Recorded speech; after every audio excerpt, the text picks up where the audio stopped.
Hello everyone, कैसे सभी लोग। आई होप कि आप सब लोग सेफ होंगे। और आज हम पढ़ने वाले हैं मेरा पर्सनल फेवरेट चैप्टर। मतलब ये जो चैप्टर है नेशनलिज्म इन इंडिया, ये मेरा पर्सनल फेवरेट चैप्टर यार। आज मैं इस लेक्चर के अंदर जिस तरीके से तुमको इस चैप्टर के बारे में बताऊंगा, तुमको बहुत मज़ा आने वाला है। ठीक है, आगे आगे देखो तुमको पता चलेगा यार। इस चैप्टर के अंदर हम लोग बिल्कुल वॉइस मॉड्यूलेशन के साथ में चीज़ें पढ़ रहे होंगे।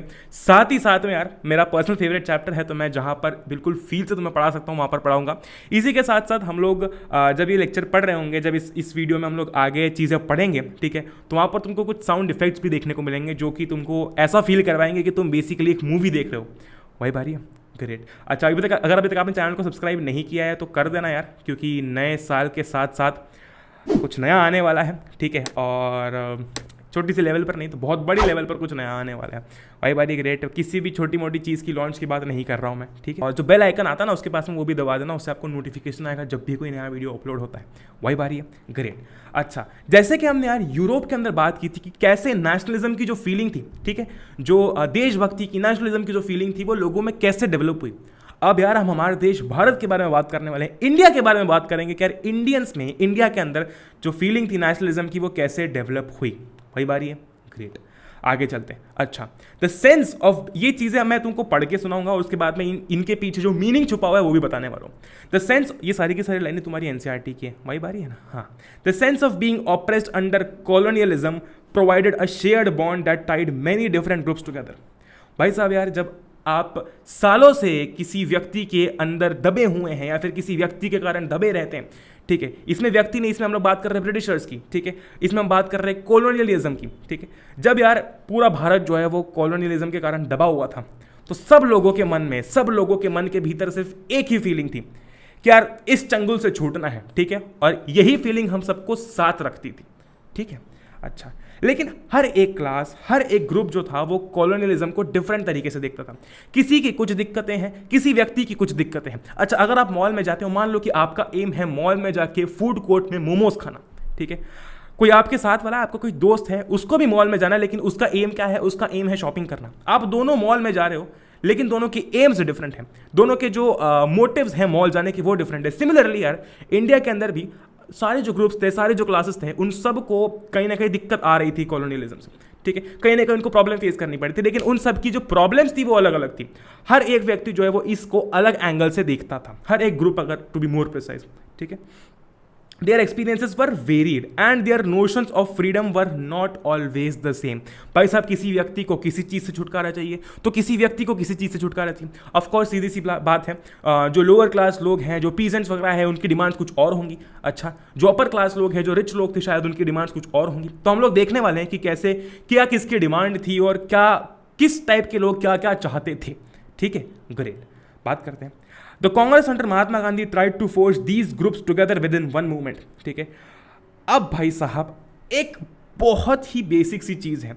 ठीक है, किसी भी देश में जब तक यूनिटी नहीं है, जब तक सारे ग्रुप, सारे क्लासेस साथ में मिलके जो है वो एक मूवमेंट में पार्टिसिपेट नहीं करते हैं, जब तक इंटरनल कॉन्फ्लिक्ट सॉल्व नहीं होते हैं, तब तक यार कोई भी मूवमेंट ना ऐसा सूखा पड़ जाता है। सिमिलरली महात्मा गांधी भी यही चाहते थे, जो हमारे गांधी जी थे वो भी यही चाहते थे कि यार जो सारे ग्रुप्स हैं वो सारे के सारे जो हैं वो एक मूवमेंट में आ जाए और एक होकर लड़ें, यूनिटी में लड़ें। ठीक है, great. But the unity did not merge without conflict. लेकिन ये चीज़ बिना कॉन्फ्लिक्ट के संभव हो ही नहीं पाती थी। प्रॉब्लम ये था कि हमारे यहाँ पर इंटरनल कॉन्फ्लिक्ट्स काफ़ी ज़्यादा थे। ठीक है, मतलब जब सब ग्रुप साथ में आके चाहें भी कि चलो साथ में जो है आके मूवमेंट होगा या फिर साथ में सब लोग मूवमेंट में पार्टिसिपेट करेंगे, वो विदाउट कॉन्फ्लिक्ट्स, विदाउट लड़ाई झगड़े के हो ही नहीं पाता था। अब हम आगे देखेंगे कैसे धीरे धीरे चीज़ें इवॉल्व होती गई। Okay, great. अब हम बात करने वाले हैं इस चैप्टर की स्टार्टिंग की। इस चैप्टर की स्टार्टिंग कैसे होती है, बात करेंगे changes after world war 1। Okay, हर एक चीज़ को हम लोग पहले पढ़ेंगे और इसके पीछे का मतलब समझेंगे। द वॉर क्रिएटेड, यानी कि जो वर्ल्ड वॉर 1 है, the war created a new economic and political situation. Taxes were increased, customs duties were raised and income tax was introduced. This led to extreme hardship for common people। सीधी सी बात है भाई साहब, जो Britishers थे जब वो वर्ल्ड वॉर 1 के अंदर इन्वॉल्व है, ठीक है, जब भी कोई भी वॉर के अंदर इन्वॉल्व होता है उससे हर एक रिसोर्स की ज़रूरत पड़ती है, इक्विपमेंट्स की ज़रूरत पड़ती है, लोगों की ज़रूरत पड़ती है, क्योंकि सीधी सी बात है जब वॉर के अंदर कैजुअलिटीज़ होंगी तो नए लोगों की ज़रूरत पड़ेगी, ज़रूरत पड़ती है मतलब गन्स की, ज़रूरत पड़ती है पैसे की। ठीक है, ओके तो इनको भी इसी चीज़ की ज़रूरत पड़ रही थी, जो ब्रिटिशर्स थे, ठीक है, जो ब्रिटिशर्स थे उनको भी इसी चीज़ की ज़रूरत पड़ रही थी। अब उनका सोर्स ऑफ इनकम कहाँ है? वो ये सारा पैसा, ये सारे इक्विपमेंट्स लोग कहाँ से लाएंगे? तो उनकी इकोनॉमिक नीड्स को सेटिस्फाई करने के लिए कि भाई साहब जो उनकी इकोनॉमिक नीड्स उनको लग रही हैं वॉर के अंदर, वो सेटिस्फाई करने के लिए उन्होंने क्या किया? भाई साहब टैक्सेस बढ़ा दिया। टैक्सेस बढ़ा दिए तो लोगों को पे करना पड़ेगा तो उनके पास पैसा आएगा। अच्छा, कस्टम ड्यूटीज, मतलब हर एक तरीके से उन्होंने क्या किया कि पैसा जो है वो लेना स्टार्ट कर दिया ज़्यादा से ज़्यादा, ताकि उनकी नीड्स वॉर के अंदर सेटिस्फाई हो पाए। गलत बात, लेकिन ऐसा हो रहा था। This led to extreme hardship for common people. सीधी सी बात है भाई साहब, जब आप अपनी नीड्स के लिए, अपनी वॉर नीड्स के लिए एक देश से पैसा ले रहे हैं, ठीक है, मतलब सीधी सी बात है, जो कॉमन लोग हैं यार उनको हार्डशिप तो फेस करनी पड़ेगी। आपने टैक्सेस बढ़ा दिए। आगे हम देखते हैं और क्या क्या इन्होंने किया था। फोर्स रिक्रूटमेंट्स फॉर आर्मीज, मतलब जब सीधी सी बात है वॉर है, वॉर चल रहा है, वॉर के अंदर कैजुअलिटीज होंगी, ठीक है, ओके ग्रेट। तो ये लोग क्या करते थे कि इंडिया से लोगों को उठा रहे थे भाई साहब, भारत से जो जबरदस्ती आर्मी में जो है वो भर्ती करवा रहे थे, जबरदस्ती, अगर किसी की इच्छा ना भी हो तो भी जबरदस्ती लोगों को आर्मी में भर्ती करवा रहे थे। क्यों? क्योंकि अगर आप वॉर के अंदर है तो आपको एक बड़ी आर्मी चाहिए, और ये कैसे कर रहे थे? जबरदस्ती लोगों को आर्मी में भर्ती करवा रहे थे। Then in 1918 to 19 and 1920 to 21 crop failure हुआ, फेमाइन आया and it made the situation worse. मतलब पहले भाई साहब वर्ल्ड वॉर 1 चल रहा है, ब्रिटिशर्स ने क्या कर दिया, जब वो उसके वॉर के अंदर इन्वॉल्व है, उनको पैसों की ज़रूरत पड़ रही है, उनको लोगों की ज़रूरत पड़ती है, उन्होंने क्या किया? उन्होंने टैक्सेस बढ़ा दिए, उन्होंने कस्टम ड्यूटीज़ बढ़ा दी, इनकम टैक्स को इंट्रोड्यूस कर दिया। उसके बाद क्या किया? उन्होंने ज़बरदस्ती लोगों को आर्मी में भर्ती करवाना चालू कर दिया। इसके कारण क्या हुआ? इसके कारण लोगों में बहुत जो है वो हार्डशिप्स फैल रही थी, मतलब लोगों को बहुत दिक्कतें हो रही थी इस चीज़ से। अच्छा, इसी के साथ साथ 1918 to 19 और 1920 to 21 में क्रॉप फेलियर हो गया भाई साहब। भूखमरी की सिचुएशन जो है वो स्प्रेड होने लगी, और इससे सिचुएशन, लोगों की कंडीशन और जो है वो ख़राब होने लगी। This led to many deaths, बहुत सारे लोगों को इसमें अपनी जान गंवानी पड़ी। मतलब प्रॉब्लम्स तो ये सारी थी ही लोगों पर, उसके बाद में यार क्रॉप फेलियर हो गया, भूखमरी के कारण बहुत सारे लोगों की जो है वो जानें चली गई। This led to many deaths.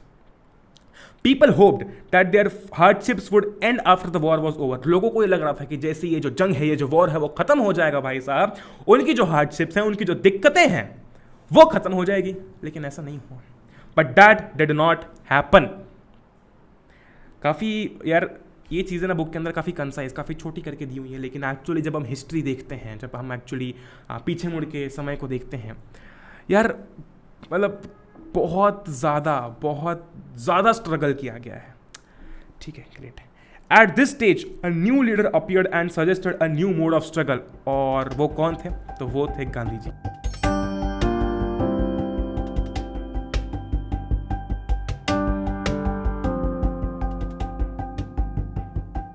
The idea of satyagraha. Mahatma Gandhi return from South Africa in January 1915। Mahatma Gandhi ji South Africa में थे, वो वहां से वापस आए in January 1915। There he had successfully fought the racist regime with a novel method of mass agitation which he called सत्याग्रह। भाई साहब जो रेसिज्म था उसके अगेंस्ट इन्होंने कैसे लड़ाई की?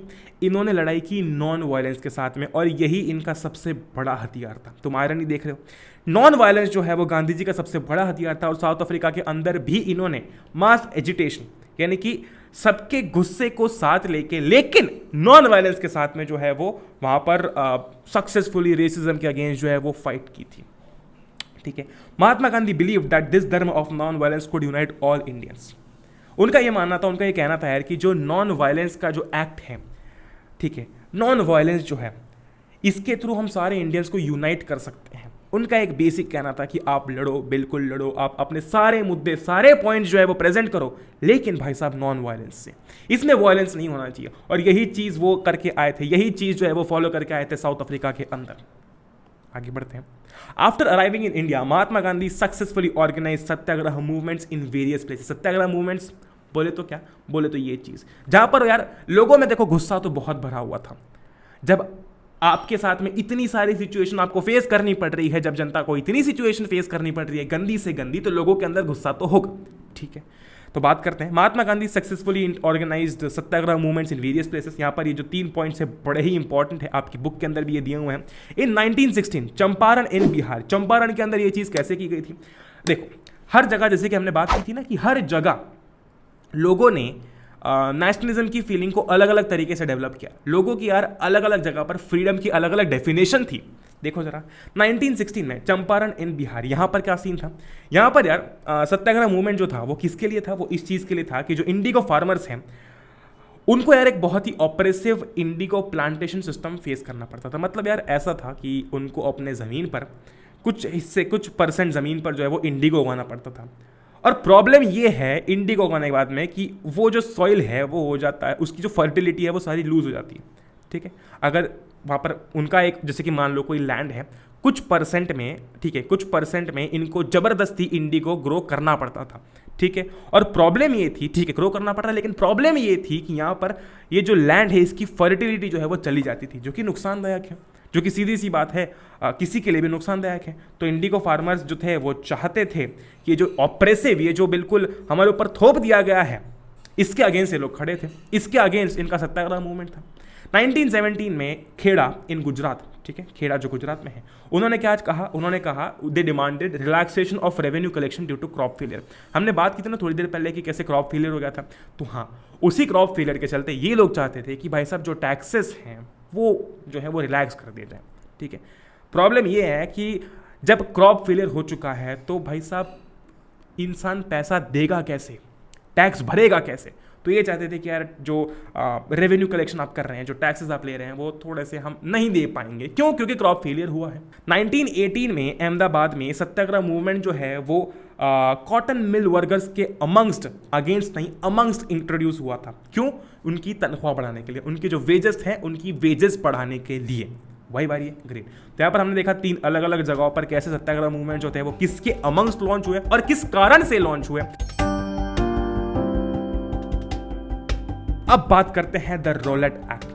ठीक है, बहुत इंपॉर्टेंट पॉइंट है, इसे बड़ा ध्यान से सुनना। ठीक है, emboldened with his success, Gandhi ji in 1919 decided to launch a nationwide satyagraha against proposed Rowlatt Act 1919। यहां पर जब उन्हें सक्सेस दिखने लगा, ठीक है, तो ये जो रोलेट एक्ट पास किया गया था 1919 में, 1919 में, इसके अगेंस्ट गांधी जी चाहते थे कि एक नेशन वाइड, ठीक है, यहां पर हमने देखा कुछ सिलेक्टेड जगहों पे हुआ था, अब गांधी जी चाहते थे कि नेशन वाइड पूरे देश में जो सत्याग्रह मूवमेंट है उसको बड़े ही जोर शोर से लॉन्च किया जाए।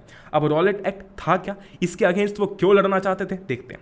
अब हम बात करने वाले हैं रोलेट एक्ट की। तो रोलेट एक्ट था क्या बेसिकली, यार it gave the government enormous power. जो भी यहाँ पर प्रोटेस्ट चल रहे हैं, जो लोग हैं जो प्रोटेस्ट कर रहे हैं, ये सारे जो एक्टिविटीज़ हो रही थी इसको दबाने के लिए गवर्नमेंट के पास में एनॉर्मस पावर्स आ गए थे।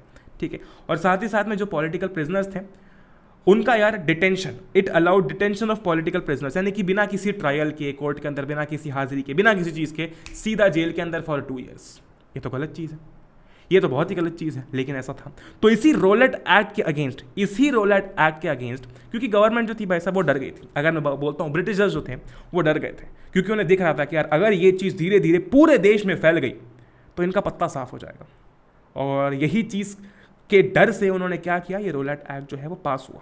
ठीक है, इसमें हम देख सकते हैं कि क्या है, वो सारी की सारी चीज़ें इस रोलेट एक्ट के अंदर थी जो कि इन ब्रिटिशर्स को बाहर निकाल सकती थी, और वही चीज़ें उन्होंने बंद करवाने की कोशिश की। जो पॉलिटिकल एक्टिविटीज़ थी उसे दबाने की कोशिश की, और जो पॉलिटिकल प्रिजनर्स थे उनका डिटेंशन विदाउट एनी ट्रायल। ठीक है, अच्छा, गांधी जी क्या चाहते थे, अभी वापस आ जाते हैं इस पॉइंट के अंदर। Gandhi ji wanted non violent civil disobedience movement against such unjust laws. वो चाहते थी कि एक सिविल डिसओबीडियंस मूवमेंट हो, यानी कि इस ऐसे लॉज जो कि अनजस्ट है, जिसका कोई बेस ही नहीं है, जो कि ज़बरदस्ती थोपे जा रहे हैं, ऐसे लॉज को जो है वो ना माना जाए, लेकिन एक शर्त पर कि यार ये सारी की सारी जो चीज़ें हैं वो नॉन वायलेंट तरीके से होनी चाहिए। इसमें वायलेंस बिल्कुल भी इन्वॉल्व नहीं होना चाहिए। आपको सिविल डिसोबीडियंस मूवमेंट का पार्ट बनना है, आप बनिए, मतलब सीधी सी बात है यार, यहाँ पर नॉन वायलेंस का उपयोग किया जाए ऐसे अनजस्ट लॉज के अगेंस्ट। आगे बढ़ते हैं।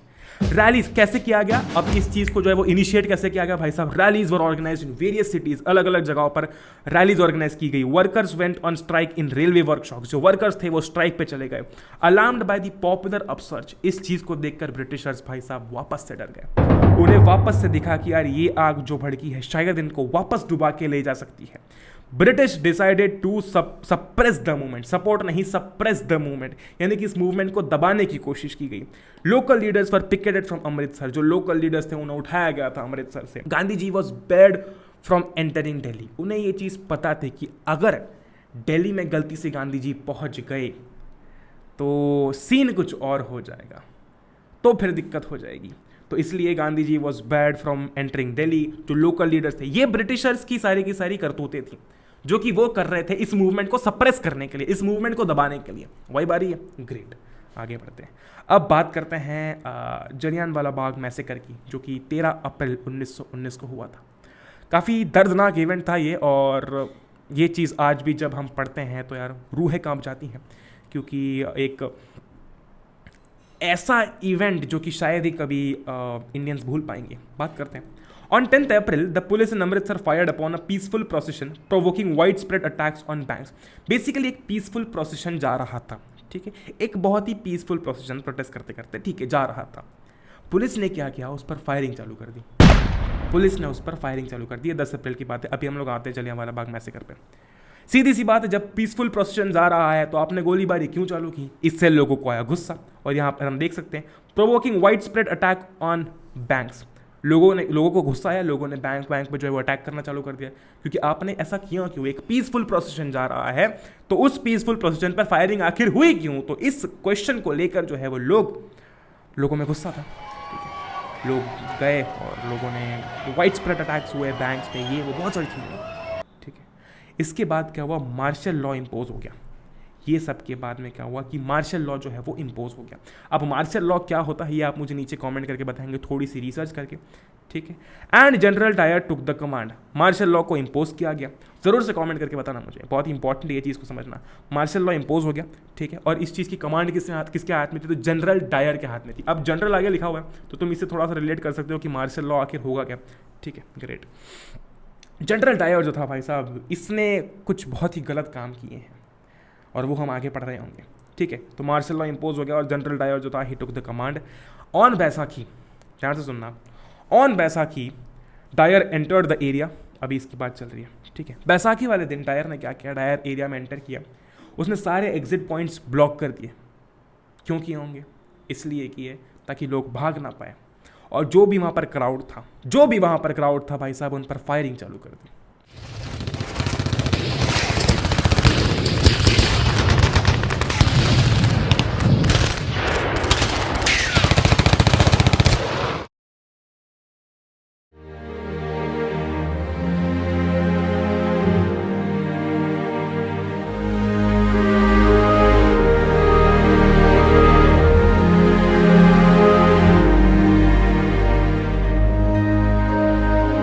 मतलब बैसाखी का दिन था, लेकिन डायर एरिया में आया, उसने सारे एग्जिट पॉइंट्स बंद कर दिए, और जो लोग पीसफुली वहाँ पर आए थे, जिनको शायद पता भी नहीं था कि मार्शल लॉ इम्पोज हुआ है, जो कि इस त्योहार के अवसर पर वहाँ पर आए थे, उन पर गोलीबारी चालू कर दी, फायरिंग चालू कर दी। मैनी पीपल वर किल्ड, सैकड़ों लोगों की इसमें जान चली गई। इस चीज़ के चलते क्या हुआ कि बहुत सारे मासूम लोग, जिनको शायद पता भी नहीं था कि मार्शल लॉ इम्पोज हुआ है, दे वर किल्ड, मारे गए। डायर ने जो किया, डायर ने उसके बाद इस बारे में एक स्टेटमेंट दी। वो क्या थी? Dyer later said that he wanted to produce a moral effect to create a feeling of terror among Indians. मतलब लोगों में एक डर पैदा करने के लिए, एक भय पैदा करने के लिए उसने ये चीज की थी। एक मॉरल इफेक्ट प्रोड्यूस हो, एक डर बैठ जाए लोगों के मन में कि वापस से वो लोग ऐसी करने की हिम्मत ना करें। लेकिन हम रुकने वाले नहीं थे भाई साहब, हम रुकने वाले थे नहीं। तो ये चीज़ जो उन्होंने बोली, उसके बाद देखते हैं क्या क्या हुआ। मतलब इस जलियांवाला बाग मैसेकर के बाद में क्या क्या हुआ। सीधी सी बात है यार, इतने बड़े इवेंट के बाद में, इतने दर्दनाक इवेंट के बाद में लोग चुप नहीं बैठेंगे, और ये सीधी सी बात थी। आफ्टर जलियांवाला बाग मैसेकर, इससे क्या क्या इफेक्ट हुआ तो हम आप पढ़ने वाले हैं। Crowds took to the streets, लोग रोड पर आ गए, और अब जो थे लोगों के अंदर बहुत ज़्यादा गुस्सा था। देयर वर स्ट्राइक्स हुए, पुलिस के साथ में क्लैशेस हुई, गवर्नमेंट बिल्डिंग्स पर अटैक किया गया। सिर्फ एक ही अब मकसद था। अब यार गवर्नमेंट भी चुप नहीं बैठेगी, ठीक है। जहां से अगर अटैक हो रहा है तो सामने से भी अटैक होगा। The government responded with brutal expression, government ने भी बहुत ही तगड़ा करारा जवाब दिया, ठीक है। Seeking to humiliate and terrorise people, satyagrahis were forced to rub their noses on the ground. Satyagrahi जो थे ना भाई साहब, उनको यार रोड पर, ग्राउंड पर सॉरी, नाक घिसने को कहा जाता था। क्रॉल ऑन द स्ट्रीट्स, रस्ते पर रेंगने को कहा जाता था, और सलाम करने को कहा जाता था साहिब्स को। यार ये एक तरीके का ह्यूमिलिएशन है, और मतलब सोचो कैसा लगता होगा, मतलब कितना बुरा फील होता होगा कि जो सत्याग्रही थे उन्हें यार ग्राउंड पर नोज रब करनी पड़ रही है, उन्हें रास्ते पर रोड पर जो है वो रेंगना पड़ रहा है, और साहब्स को, जो साहिब लोग थे, उनको सलाम करना पड़ रहा है। यहाँ पर उन्होंने साफ साफ इस पॉइंट में लिखा हुआ है, सीकिंग टू ह्यूमिलिएट, उनका मकसद ये था, एंड टेरराइज पीपल, लोगों को डराने के लिए ये सारी चीजें हो रही थी। अब भाई साहब वायलेंस स्प्रेड हो गया था, ठीक है। गांधी जी ने जिस एम से इस चीज को चालू किया था कि यार नॉन वायलेंस फॉलो हो, वायलेंस फॉलो हो रहा था। गांधी जी जो थे उन्होंने देखा ये चीज, seeing violence spread, Mahatma Gandhi called off the movement. जैसे उन्होंने देखा कि वायलेंस स्प्रेड हो रहा है, उन्होंने इस मूवमेंट को कॉल ऑफ करने की बातें कर दी। आगे बढ़ते हैं, अब बात करते हैं रॉलेट एक्ट्स के ड्रॉबैक्स, यानी कि जो रॉलेट एक्ट जो था उसके अगेंस्ट यहाँ पर मूवमेंट लॉन्च किया गया था, ठीक है। उसकी क्या लिमिटेशन थी कि वो सिर्फ सिटीज और टाउन्स तक लिमिटेड था, ठीक है। ये जो मूवमेंट हमने यहाँ पर लॉन्च किया था अगेंस्ट दिस रॉलेट एक्ट, जहाँ पर अभी हमने बात की थी ना, ये ठीक है, ये जो मूवमेंट था जो हमने लॉन्च किया था, ठीक है, वो भाई साहब सिर्फ सिटीज और टाउन्स तक लिमिटेड था। अभी भी यहाँ पर एक वाइड स्प्रेड मूवमेंट कहीं लॉन्च नहीं हुआ है, ठीक है। ये सिर्फ सिटीज और टाउन्स तक लिमिटेड था। आगे बात करते हैं, what Mahatma Gandhi learned from Rowlatt satyagraha, मतलब जो रोलैट एक्ट के अगेंस्ट सत्याग्रह मूवमेंट लॉन्च किया गया था और उसके बाद में जब वायलेंस स्प्रेड हुआ तो उसको कॉल ऑफ कर लिया गया था, महात्मा गांधी जी ने इससे क्या सीखा, उन्हें क्या सीखने को मिला। सबसे पहली बात तो Mahatma Gandhi now felt the need to launch a more broad based movement in India. उन्हें यह पता था कि भाई साहब जब तक पूरा देश, पूरा भारत जो है एक मूवमेंट का पार्ट नहीं होता तब तक बातें नहीं बन सकती है, और उन्होंने ये चीज रियलाइज की। He realized that it is important to unite Hindu and Muslim for such a movement। अगर एक ऐसा मूवमेंट हो रहा है जो कि जिसमें पूरा देश इन्वॉल्व करना है, ठीक है, अगर वो किसी एक ही एनिमी को लेकर है तो भाई साहब यहाँ पर जो हिंदूज हैं और जो मुस्लिम्स हैं उन्हें यूनाइट करना पड़ेगा, मतलब करना पड़ेगा। आगे बढ़ते हैं भाई साहब, देखते हैं ऐसा हुआ कि नहीं हुआ। ओके, अब बात करते हैं खिलाफत इशू की, थोड़ा सा देश से बाहर जाते हैं। The first world war had ended with the defeat of Ottoman Turkey, और ये चीज हम लोग देख चुके हैं, नेशनलिज्म इन यूरोप में। पहला वर्ल्ड वॉर हुआ, ऑटोमन टर्की हार हो गई जनाब। देयर वर रूमर्स, ऐसे रूमर्स थे कि एक हार्श पीस ट्रीटी साइन की जाने वाली है और वो इंपोज की जाएगी किस पर, वो इंपोज की जाएगी ऑटोमन एम्परर पर। ऑटोमन एम्परर कौन थे भाई साहब? Ottoman emperor, he was the spiritual head of the Islamic world, ठीक है, ग्रेट। द खलीफा, सीधी से नाम से समझ में आ रहा है, ऑटोमन एम्परर कौन थे, खलीफा कौन थे? He was the spiritual head of the Islamic world, ठीक है। To defend the Khalifa's temporal powers, a Khilafat committee was formed in Bombay in March 1919। इस सब को देखते हुए, ठीक है, एक खिलाफत कमेटी जो थी वो फॉर्म की गई बॉम्बे के अंदर इन मार्च 1919। बात करते हैं इस खिलाफत कमेटी के बारे में थोड़ा सा। अच्छा, इसके लीडर्स कौन थे? तो इसके लीडर्स थे young generation of Muslim leaders. मतलब इसके लीडर्स कौन थे तो वो चीज मैं तुमको पढ़ के बता रहा हूं। A young generation of Muslim leaders like the brothers Mohammad Ali and Shaukat Ali began discussing with Mahatma Gandhi about the possibility of a united mass action on this issue। मतलब ये जो इशू है, ठीक है, ये जो इशू है, ठीक है, इसके अगेंस्ट यार एक यूनाइटेड मास एक्शन हो, ऐसा एक प्रपोजल जो था वो मोहम्मद अली और शौकत अली जो थे वो गांधी जी के साथ में डिस्कस कर रहे थे। Great. Gandhi ji saw this as a golden opportunity। Gandhi ji saw this as a golden opportunity to bring Muslims under the umbrella of a unified national movement। मतलब यार यहाँ पर ये लोग चाह रहे हैं कि यार जो खिलाफत वाला इशू है उसके अगेंस्ट भी एक मूवमेंट लॉन्च हो, और यहाँ पर गांधी जी भी यही चीज चाहते थे कि यार हिंदूज और मुस्लिम्स जो हैं वो एक अम्ब्रेला के अंदर आ जाए, यानी कि एक यूनिफाइड नेशनल मूवमेंट हो इन ब्रिटिशर्स के खिलाफ। ओके, देखते हैं आगे क्या हुआ। Khilafat issue and Swaraj issue together led to non cooperation movement. मतलब यहां पर जो ये इशू था और जो ये इशू था, ये दोनों इशू मिलके क्या बनता है, वो बनता है नॉन कोऑपरेशन मूवमेंट, ठीक है। तो यहां पर गांधी जी को यार ये एक गोल्डन अपॉर्चुनिटी दिख रही थी कि यार यही मौका है, यही एक सही मौका है जहां पर मुस्लिम्स और हिंदूज जो हैं, ठीक है, वो एक अम्ब्रेला के अंदर आ जाए, यानी कि अगर मैं सरल सी भाषा में समझाऊं तो एक यूनिफाइड नेशनल मूवमेंट हो। आगे बढ़ते हैं। Great. Why non cooperation? In his famous book Hind Swaraj, non cooperation क्यों? मतलब थोड़े टाइम पहले हम किसी और मूवमेंट की बात कर रहे थे, ठीक है, हमने अभी पढ़ा, अभी हम नॉन कोऑपरेशन की बात करें। अच्छा, नाम नॉन कोऑपरेशन क्यों है? Why non cooperation? In his famous book Hind Swaraj, ठीक है, Mahatma Gandhi ji declared that British rule was established in India with the cooperation of Indians. जो ब्रिटिशर्स हम पर उस टाइम रूल कर रहे थे, ठीक है, जो ब्रिटिश इंडिया बना था, ठीक है, इसमें यार इंडियंस का ही कोऑपरेशन था। यानी कि अगर हम देखते हैं ब्रिटिशर्स जो है वो अपना रूल एस्टैब्लिश तभी कर पाए, क्यों कर पाए, क्योंकि हम लोग उनको कोऑपरेट करते आ रहे थे। ये देखो यहाँ पर, with the cooperation of Indians, और वो सर्वाइव भी इसी कारण किया था। इंडियंस के कोऑपरेशन के कारण ही, इंडियंस के कोऑपरेशन के कारण ही जो ब्रिटिश का रोल था ना, जो ब्रिटिश का रूल था, ठीक है, वो यहाँ पर सस्टेन कर पाया था, चल पाया था, क्योंकि कोऑपरेट किया जा रहा था। अच्छा, उसके बाद उन्होंने इसके बाद में क्या बोला, मतलब उस बुक के अंदर क्या है, if Indians refuse to cooperate, अगर इंडियंस ने कोऑपरेट करना मना कर दिया था कि हम आपको कोऑपरेट नहीं करेंगे भाई साहब, British rule in India would collapse with in an year. मतलब सीधी सी बात है, इस दोनों पॉइंट्स में ये लिखा गया है कि जो ब्रिटिश रूल इंडिया में फ्लरिश करते आया था, जो आगे बढ़ते आया था, जो सेटअप हुआ था, उसका कारण एक ही था कि हम लोग उन्हें कोऑपरेट कर रहे थे। अगर हमने उनको कोऑपरेट करना बंद कर दिया होता तो भाई साहब शायद ब्रिटिश रूल 1 साल भी नहीं टिक पाता और स्वराज आ जाता। ठीक है, आगे बात करते हैं। How could non cooperation become a movement? Gandhi ji propose that the movement should unfold in stages. Movement जो है वो कुछ स्टेजेस में अनफोल्ड होना चाहिए, यानी कि कुछ स्टेजेस में लॉन्च होना चाहिए। किस तरीके से, आगे देखते हैं।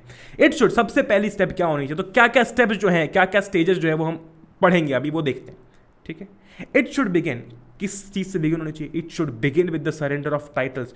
गवर्नमेंट ने जो टाइटल्स दे रखे हैं, जो अवार्ड किए हैं, उनका सरेंडर किया जाए, उनको गिव अप कर दिया जाए कि हमको नहीं चाहिए। ठीक है, उसके बाद में क्या, तो सिविल सर्विसेज जो थी उन्हें बॉयकॉट किया जाए। ठीक है, और सिविल सर्विसेज को बॉयकॉट किया जाए, आर्मी, मतलब आर्मी, पुलिस और फॉरेन गुड्स जो थे, इन सारी चीज़ों को बॉयकॉट किया जाए।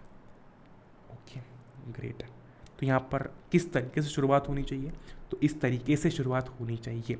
वापस पढ़ लेते हैं। जो गवर्नमेंट ने टाइटल्स दिए हुए हैं, जो गवर्नमेंट ने कुछ टाइटल्स दिए हुए हैं, उनका सरेंडर किया जाए भाई साहब। साथ ही साथ में सिविल सर्विसेज, आर्मी, पुलिस और ये जो सर्विसेज है, इनका बॉयकॉट किया जाए, और जो फॉरेन गुड्स थे उनका भी बॉयकॉट किया जाए।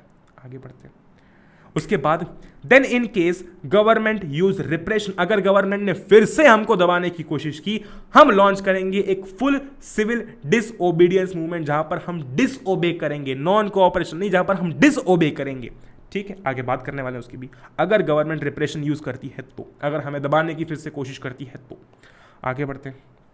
अब बात करते हैं द नॉन कोऑपरेशन खिलाफत मूवमेंट। खिलाफत क्यों, क्योंकि यहाँ पर खिलाफत इशू भी इन्वॉल्व है। यहाँ पर एक यूनिफाइड नेशनल मूवमेंट की बात हो रही है। Okay, this began in January 1921। Movement in towns, अब अलग अलग जगहों पर इस मूवमेंट को किस तरीके से देखा गया उसकी बातें कर लेते हैं। The movement in towns, the movement started with middle class participation in the cities. यहाँ पर भी मिडिल क्लास लोगों का बहुत रोल है, जैसे हमने देखा था यूरोप के अंदर मिडिल क्लास लोगों का बहुत रोल था। सिमिलरली यहाँ पर भी मिडिल क्लास पार्टिसिपेशन का बहुत बड़ा रोल है। Thousands of students left government controlled institutes। सीधी सी बात है, जो इंस्टीट्यूट गवर्नमेंट द्वारा कंट्रोल थे, बच्चों ने वो छोड़ दिए। Headmasters, teachers resigned and lawyers gave up their legal practices. जो भी यहाँ पर हेडमास्टर्स थे, जो टीचर्स थे, जो लॉयर्स थे, भाई साहब लॉयर्स ने अपनी लीगल प्रैक्टिसेस छोड़ दी, और जो हेडमास्टर्स और टीचर्स थे उन्होंने रिजाइन कर दिया। The council elections for boycotted, council elections जो थे वो बॉयकॉट किए गए थे, एक्सेप्ट मद्रास। अब इसकी एक डिफरेंट स्टोरी है जो कि काफ़ी लंबी है। ठीक है, तो उस बारे में कभी बाद में बात करेंगे, लेकिन हाँ, जो काउंसिल इलेक्शंस थे they were boycotted in most provinces. वही बारी है, ग्रेट। अच्छा, और क्या क्या किया गया, फॉरेन गुड्स फॉर बॉयकॉटेड, जो फॉरेन से आए हुए गुड्स थे, ठीक है, फॉरेन से आए हुए जो चीज़ें थी उन्हें बॉयकॉट किया गया। जैसे कि आज हम करते हैं, आज हम कर रहे हैं, धीरे धीरे हम लोग क्या कर रहे हैं कि जो भी चीज़ें यहाँ पर इंडिया में बनती हैं उसका हम लोग सपोर्ट कर रहे हैं। Okay, great. Liquor shops were picketed. Okay, and foreign cloth burned in huge bonfires. मतलब एक तरीके से भाई साहब हर एक चीज़ स्वदेशी हो। ठीक है, यहाँ पर यार मुद्दा यही था, एम यही था कि यार जो फॉरेन की चीज़ है उन्हें बॉयकॉट किया जाए। People began wearing Indian clothes, लोग क्या करना चालू कर दिए, लोग इंडियन क्लोथ्स वेयर करना चालू कर दिए। Production of Indian mills and handlooms went up. सीधी सी बात है, आप फॉरेन गुड्स को, फॉरेन क्लोथ्स को बॉयकॉट कर रहे हो, अब आप कहाँ शिफ्ट होंगे, अब आप शिफ्ट होंगे इंडियन क्लोथ्स पे। अच्छा, आप इंडियन क्लोथ्स पे शिफ्ट हो गए तो इंडियन क्लोथ्स जो है, जो इंडियन कपड़ा है, वो उसका क्या होगा, उसकी बढ़त होगी, वो ज़्यादा बिकेगा। आप फॉरेन के गुड्स को बॉयकॉट कर रहे हो, और अब आप क्या कर रहे हो कि आप इंडिया पर ज़्यादा फोकस कर रहे हो, आप इंडियन क्लोथ्स खरीद रहे हो। जब आप इंडियन क्लोथ्स खरीद रहे हो तो डिमांड बढ़ेगी, डिमांड बढ़ेगी, राइट। सिमिलरली अगर डिमांड बढ़ रही है तो उसका प्रोडक्शन भी बढ़ेगा। Great. Indian textile mills and handlooms went up, यही कारण था। आगे बढ़ते हैं। अब बात करते हैं कि movement in cities gradually slowed down. जो ये मूवमेंट था ये धीरे धीरे धीरे धीरे स्लो डाउन होने लगा। क्यों, कारण क्या थे इसके, बात करते हैं। जो खादी क्लॉथ था भाई साहब वो एक्सपेंसिव था, वो महंगा था, और जो गरीब लोग थे, जो पुअर पीपल थे, सीधी सी बात है, वो इसको अफोर्ड नहीं कर सकते। आगे बात करते हैं। Students and teachers began trickling back to government school.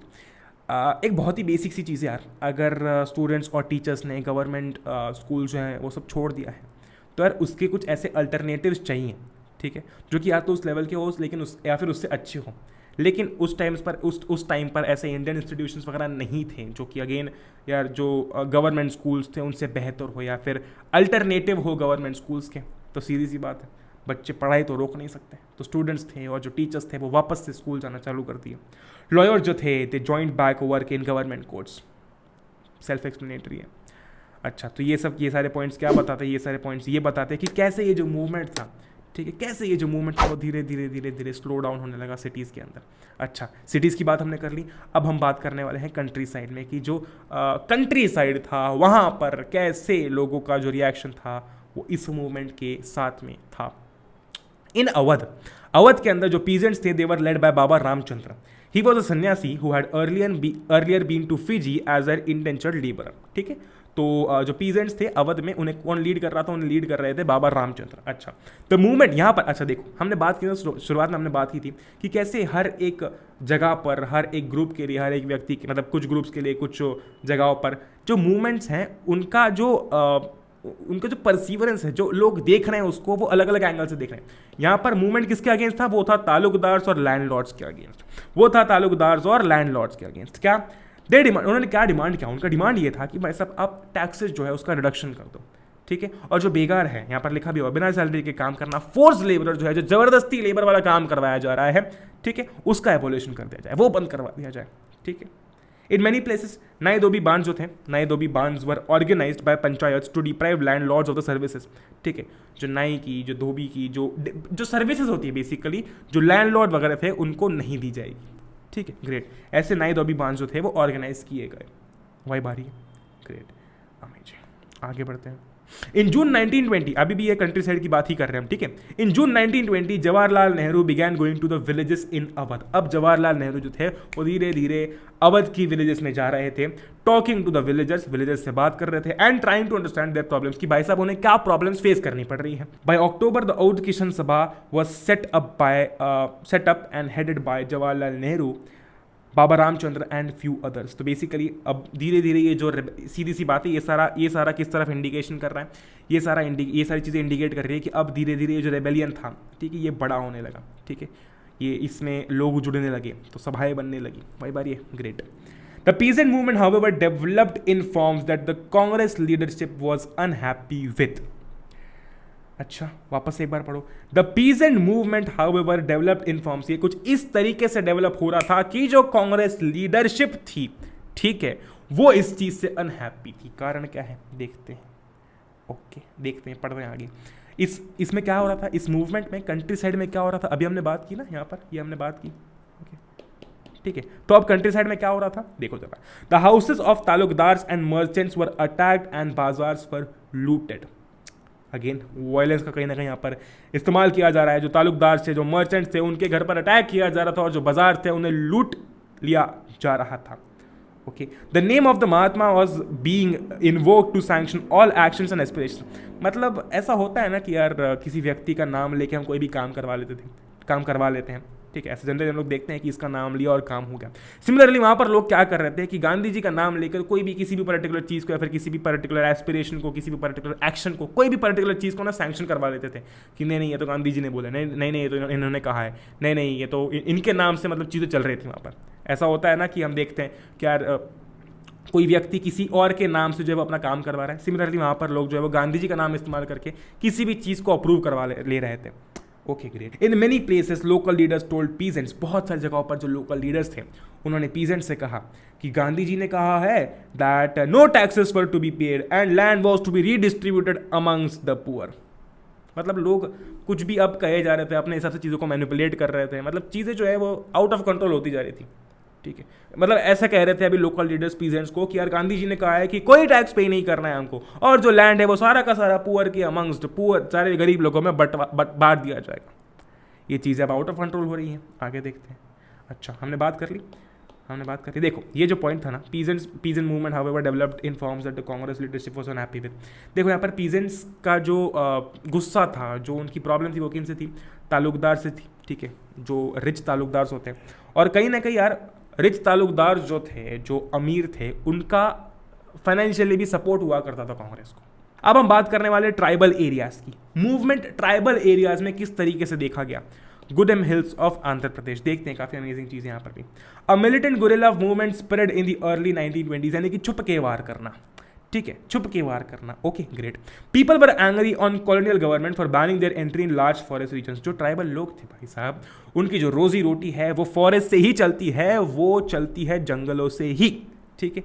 और जो कॉलोनियल गवर्नमेंट थी, उन्होंने ये बेसिक चीज, उनका जंगल में जाना ही बंद करवा दिया, तो गुस्सा तो उनको आएगा, ठीक है। देयर लाइवलीहुड, देखो यहाँ पर, their livelihood as well as their traditional rights were affected. उनका जो जीवन चल रहा था वो फॉरेस्ट के भरोसे चल रहा था, और उनके जो कुछ ट्रेडिशनल राइट्स थे वो इससे अफेक्ट हो रहे थे, ठीक है। अच्छा, people were also sick of doing begar, वो थक चुके थे ये करते करते, ठीक है। अच्छा, आगे बढ़ते हैं। अब बात करते हैं अल्लूरी सीताराम राजू की। इस व्यक्ति का इस मूवमेंट में क्या रोल रहा है, अगर मैं बात करता हूं ट्राइबल एरिया की। अच्छा, ही क्लेम्ड, उसने क्लेम किया था that he had variety of special powers, ठीक है। He had a variety of special powers, कुछ स्पेशल पावर्स थी उनके पास में। अच्छा ग्रेट। द रिबेल्स, जो लोग थे, जो ये सब ब्रिटिशर्स वगैरह के अगेंस्ट थे, जो कॉलोनियल गवर्नमेंट वगैरह के अगेंस्ट थे, ठीक है, they proclaimed that he was an incarnation of God, कि ये भगवान का एक अवतार है, ठीक है, ये भगवान का एक रूप है। ओके ग्रेट, आगे देखते हैं। He was inspired by the non cooperation movement and persuaded people to wear khadi and give up drinking, ठीक है। जो नॉन कोऑपरेशन मूवमेंट था, इससे ये जनाब भी इंस्पायर्ड थे, ये भाई साहब भी इंस्पायर्ड थे, ठीक है। एंड ही परसुएडेड, उन्होंने लोगों को सजेशन दिया, मतलब लोगों को कहा कि यार आप भी जो है वो खादी पहनना चालू करो और ड्रिंकिंग छोड़ दो, give up. But he believed in this non cooperation movement, उनको ये था कि हाँ, he was inspired by it, but very important thing is कि he believe that it can only be achieved through violence. इसमें forces का इस्तेमाल करना बहुत ज़रूरी है, और गांधी जी ने ये साफ मना किया था। गांधी जी ये साफ बोलते थे कि यार वायलेंस का कहीं इस्तेमाल नहीं होना चाहिए। ही was inspired, Alluri Sitaram Raju was inspired bye non cooperation movement. जो ये नॉन कोऑपरेशन मूवमेंट था, इससे वो इंस्पायर्ड जरूर था, लेकिन इसका ये भी कहना था कि यार वायलेंस के बगैर ये चीज़ नहीं अचीव की जा सकती। आगे देखते हैं। The Gudem rebels attacked police station, देखो यहाँ पर हुआ, वायलेंस का इस्तेमाल हुआ है, उन्होंने पुलिस स्टेशन अटैक कर दिए। They even attempted to kill British officials and carried guerrilla warfare for achieving Swaraj. छुप के वार कर रहे थे, और साथ ही साथ में they even attempted to kill British officials. Okay, अब अगर ऐसा किया है तो ब्रिटिशर्स चुप तो बैठेंगे नहीं। तो यहाँ पर हम नेक्स्ट पॉइंट में देख सकते हैं कि Raju was captured, he was captured and executed in 1924 and over time became a folk hero. Okay, तो he became a folk hero, सीधी सी बात है। जब उन्होंने इतना कुछ किया है और लोग जब उनको एक भगवान का अवतार मानते हैं, ठीक है, तो यार even if he was captured, he was executed, he became a folk hero. भाई बारी ग्रेट। तो ट्राइबल रीजन में हमने कुछ ये पॉइंट्स देखे हैं, और उनको याद करना कोई बहुत रॉकेट साइंस नहीं है। हमें सबसे पहले पता होना चाहिए कि वहाँ पर जो है वो मिलिट्री गुरिल्ला मूवमेंट स्प्रेड हुआ था, उनको फॉरेस्ट में एंटर करने से जो है वो बैन कर दिया था, जो कि उनकी लाइवलीहुड था, जो कि उनकी ट्रेडिशनल राइट्स के अगेंस्ट था, ठीक है। बात करते हैं इसके बाद में फिर हम लोग अल्लूरी सीताराम राजू की, जहाँ पर हम लोग ये कुछ पॉइंट्स पढ़ते हैं। He was inspired by the non cooperation movement but he also believe that it can be achieve through violence, इसलिए यहाँ पर हम देख सकते हैं वायलेंस स्प्रेड हुआ, and finally he was captured and executed and over time became a folk hero. Okay, आगे बढ़ते हैं। Swaraj in the plantations. अब ये जो स्वराज है वो प्लांटेशंस में किस तरीके से जो है वो देखा जाएगा। Okay, workers too had their own understanding of Mahatma Gandhi and the notion of Swaraj. जैसे कि हमने देखा कि अलग अलग जगहों पर लोग अलग अलग तरीके से इस चीज़ को बिलीव कर रहे थे, अपने अपने तरीके से वो स्वराज को इंटरप्रेट कर रहे थे। सिमिलरली यहाँ पर भी workers too had their own understanding of Mahatma Gandhi and the notion of Swaraj. उनके लिए क्या था Swaraj? For plantation workers in Assam freedom, है ना, आज़ादी क्या थी? It was meant the right to move freely in and out. भैया ऐसा क्यों है इसमें? मतलब इनको बाहर आने जाने नहीं दिया जाता था क्या? अगला पॉइंट पढ़ो। Under the inland immigration act of 1859 plantation workers were not permitted to leave the tea gardens without permission. Basically इस एक्ट के तहत जो प्लांटेशन वर्कर्स जिन्होंने ये साइन किया है, उन्हें बाहर जाने की परमिशन नहीं मिलती थी, ठीक है। द टी जो टी गार्डन्स थे, ठीक है, उससे बाहर निकलने की परमिशन इनको नहीं मिलती थी। ठीक है, यहाँ पर तो लिखा है भैया विदाउट परमिशन, मैंने कहा हाँ लिखा ज़रूर था, लेकिन यार उसके अंदर लिखा भी ये था कि यार अगर आपको कुछ ऐसी इमरजेंसी होती है, कुछ ऐसा होता है तो शायद आप बाहर जा सकते हैं, लेकिन ये चीज़ भी, ये जो लिबर्टी थी वो भी उनको नहीं मिल रही थी। ठीक है, तो एक तरीके से यार वो वहाँ पर उनको पता तक नहीं होता था कि बाहर की दुनिया में क्या चल रहा है, उनको बाहर जाने की परमिशन थी ही नहीं, वो छोड़ ही नहीं सकते थे टी गार्डन्स को, ऐसी हालत हो गई थी उनके लिए। क्या अच्छा, अब वो अगर स्वराज को इंटरप्रेट करेंगे, ठीक है, अगर उनको पता चला है कि गांधी जी जैसे कोई व्यक्ति आए हैं, ठीक है, और वो ऐसा कुछ कर रहे हैं, तो उनके लिए स्वराज क्या होगा? उनके लिए स्वराज होगा कि भाई साहब वो अंदर बाहर, यानी कि अच्छी तरीके से उनको एक फ्रीडम मिले कि वो फ्रीली अपने गांव जा सके, घर जा सके और वापस से काम पर भी आ सके, क्योंकि सीधी सी बात है वहाँ पर जो लोग आए थे काम करने के लिए, ठीक है, मोस्टली वो लोग बाहर से आए थे। ठीक है, आगे बढ़ते हैं। जब उन्होंने इस नॉन कोऑपरेशन मूवमेंट के बारे में सुना, ठीक है, वो भी जोश में आ गए। Thousands of worker डिफाइड the authorities, उन्होंने ये सब जो इमिग्रेशन एक्ट था सब चीज़ को तोड़ ताड़ के जो है वो निकल गए। They left the plantations and headed home, अपने घर की तरफ जाने लगे। They believe that Gandhi Raj was coming, उनको ऐसा लग रहा था कि अब गांधी राज आ रहा है और हर एक व्यक्ति को अपने विलेज में लैंड दिया जाएगा, ज़मीन दी जाएगी। लेकिन they however never reached their destination, वो कभी अपने घर, अपने जगह, अपने विलेज पहुंच ही नहीं पाए। क्यों? Stranded on the way by a railway and steamer strike, रास्ते में ही एक रेलवे स्ट्राइक चल रही थी। उनको पुलिस ने पकड़ लिया और brutally they were beaten up. Basically जब ये लौट रहे थे तो ऑफ कोर्स एक रेलवे स्ट्राइक चल रही थी, ठीक है, और इसमें हुआ क्या कि इन्होंने बेसिकली जब जाने की कोशिश की तो पुलिस ने इनको पकड़ लिया and they were brutally beaten up, और वापस से इनको वहाँ पर ले जाया गया। मतलब तुम देख रहे हो किसी व्यक्ति को बाहर जाने की परमिशन नहीं है, ठीक है, he can not move in and out freely. इस हालत में जब इन लोगों को पता चला कि यार गांधी जी आए हैं, एक स्वराज को कुछ तो भी आइडिया आया है, इनको ऑफ कोर्स सर जोश तो आएगा, इनको फील तो होगा कि नहीं यार अभी हम लोग अपने गांव जाएंगे, हमें अपने गांव पर ज़मीन मिलेगी, लेकिन वो कभी पहुंच ही नहीं पाए। और again they were bought back and they were brutally beaten up, और बहुत सारी चीज़ें हुई। आगे बढ़ते हैं। एट चौरा चोरी इन गोरखपुर अ पीसफुल डिमॉन्स्ट्रेशन, एक पीसफुल डिमॉन्स्ट्रेशन था, बाजार में था। It turn into a violent clash between with the police. एक बहुत ही पीसफुल डिमॉन्स्ट्रेशन चल रहा था, ठीक है, प्रोटेस्ट चल रहा था, ठीक है। क्या हुआ आखिर में, इसका नतीजा क्या था, इसका अंतिम में एक्चुअल में हुआ क्या? It turn into a violent clash, यानी कि यहाँ पर भी क्या हुआ कि पुलिस के साथ में जो है वो मारामारी हो गई, ठीक है। हियरिंग ऑफ द इंसिडेंट, ये काफ़ी यार मतलब क्या कह सकता हूँ मैं, बुरा इवेंट था, चौरी चौरा वाला जो इवेंट था।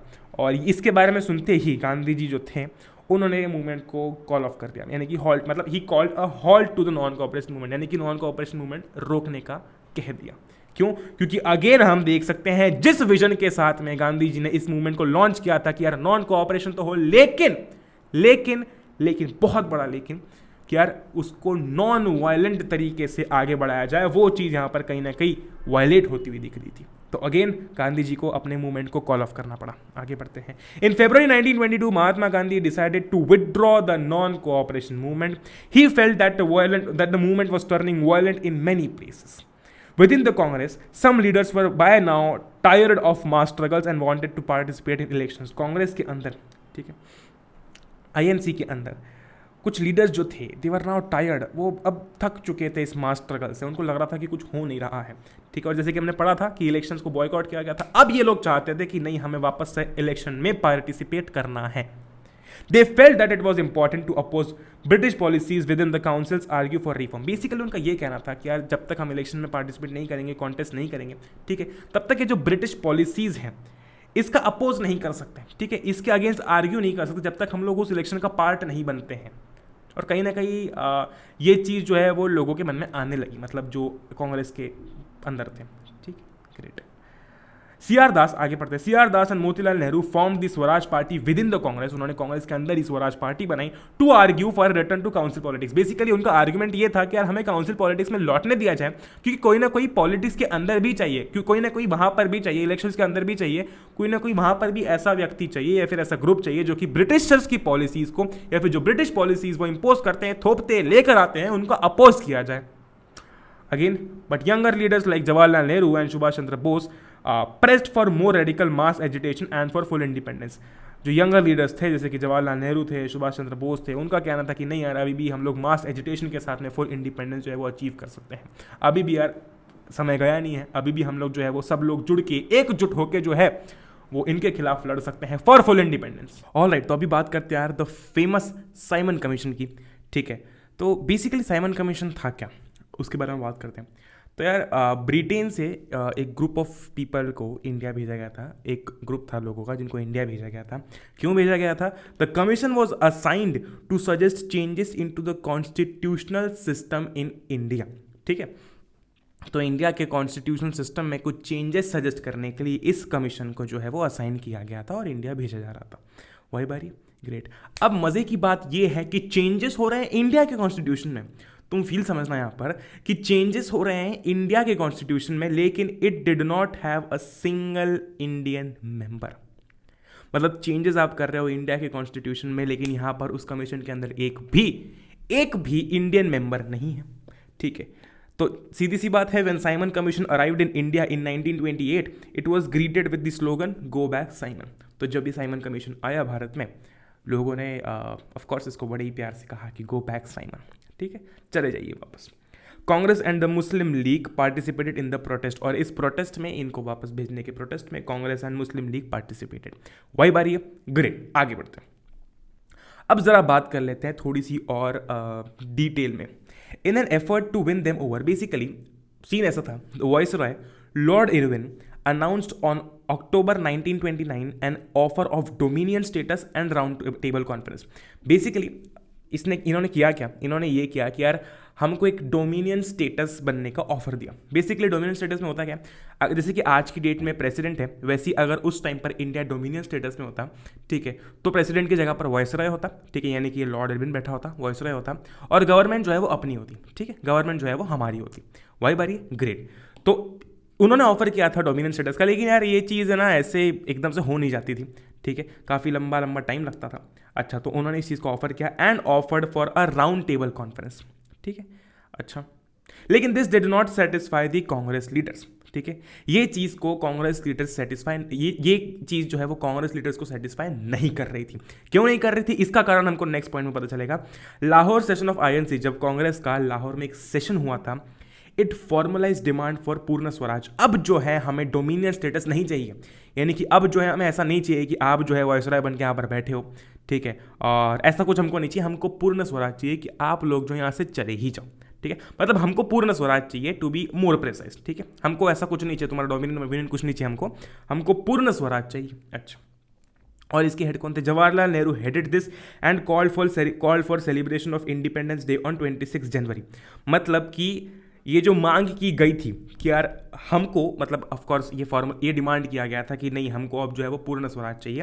तो Jawaharlal Nehru headed this and called for celebration. फिर उन्होंने कहा, क्या कहा उन्होंने? कहा कि यार इंडिपेंडेंस डे का जो है वो सेलिब्रेशन किया जाए ऑन 26 जनवरी 1930। लेकिन जो सेलिब्रेशन था it attracted very little attention. क्यों? क्योंकि यार अभी तो सिर्फ डिमांड की गई है, मतलब तुम समझो अभी तो सिर्फ डिमांड की गई है, इस डिमांड को माना कहाँ गया है? अगर इस डिमांड को मान लिया जाता तो फिर लोग जो है वो अट्रैक्ट होते, लोग जो है वो सेलिब्रेट करते, लेकिन अभी तो सिर्फ डिमांड की गई है ना। ओके, तो this celebration attracted very little attention. अच्छा, आगे बढ़ते हैं। अब हम बात करने वाले हैं द वेरी फेमस, ठीक है, द वेरी फेमस सॉल्ट मार्च के बारे में और सिविल डिसओबीडियंस मूवमेंट के बारे में। वही बारी है। अच्छा, आगे बढ़ते हैं। तो ये जो सॉल्ट मार्च है ये क्या था, क्यों था, कैसे था, किसने किया था, कहाँ से शुरुआत हुई थी, कहाँ पे खत्म हुआ था, इसके बाद किस चीज़ की शुरुआत हुई थी, हर एक चीज़ की डिटेल में हम लोग बात करेंगे। आगे बढ़ते हैं। Mahatma Gandhi found in salt a powerful symbol that could unite the nation. Basically यार गांधी जी का शुरुआत से यही मानना था, यही कहना था कि जब तक इंडियंस यूनाइट नहीं होते हैं ना, तब तक हम किसी भी एक्सटर्नल फोर्स के साथ में लड़ाई नहीं कर सकते। और सीधी सी बात है, ये सत्य है। ठीक है, जब तक आप इंटरनली स्ट्रांग नहीं है, जब तक अंदर देश के अंदर रहने वाले लोग स्ट्रांग मतलब जब तक यूनिटी में नहीं है, तब तक यार एक्सटर्नल फोर्स को हराना मुश्किल है। उनका भी यही कहना था। फाइनली उनको क्या मिला? सॉल्ट मिला। सॉल्ट क्या है? अब उनको पता था ऑफ कोर्स सॉल्ट क्या होता है, but he found salt to be a powerful symbol that could unite the nation. सोचो जरा, अमीर हो गरीब हो, हर व्यक्ति को नमक तो लगता है ये खाने के अंदर, है कि नहीं? Great. Salt is the basic need for person. हर एक व्यक्ति की बेसिक नीड है सॉल्ट। ठीक है, सॉल्ट तो जरूरी होता है। अच्छा, तो ये चीज़ एक ऐसी चीज़ थी जो कि अमीर हो गरीब हो, सॉल्ट तो हर किसी को लगता है।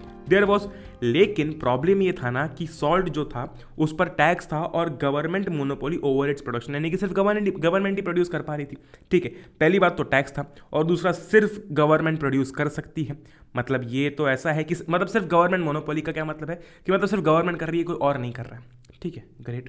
तो यार ये चीज़ महात्मा गांधी जी ने प्रपोज की कि भाई साहब मतलब सॉल्ट जो है वो एक बहुत ही पावरफुल सिंबल है and it can be used as a weapon to basically unite the nation. Again आगे हम पढ़ेंगे ये चीज़ भी नॉन वायलेंट तरीके से ही होंगी।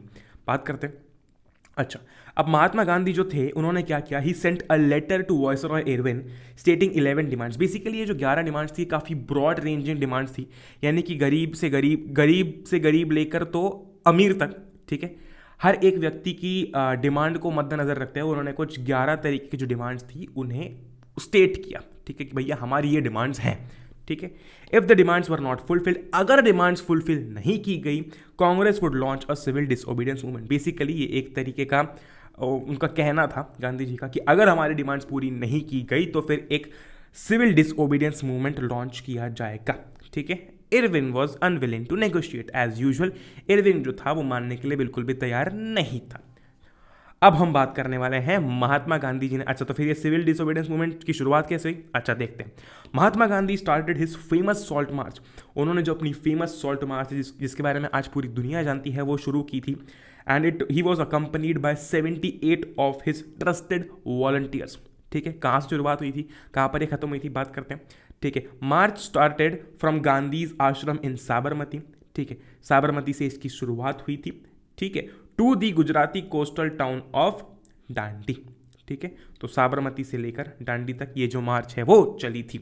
ठीक है, the volunteers walked for 24 days about 10 miles a day. तुम डेडिकेशन देख सकते हो, डेडिकेशन देखो यहाँ पर ही। They walked for 24 days and about 10 miles a day.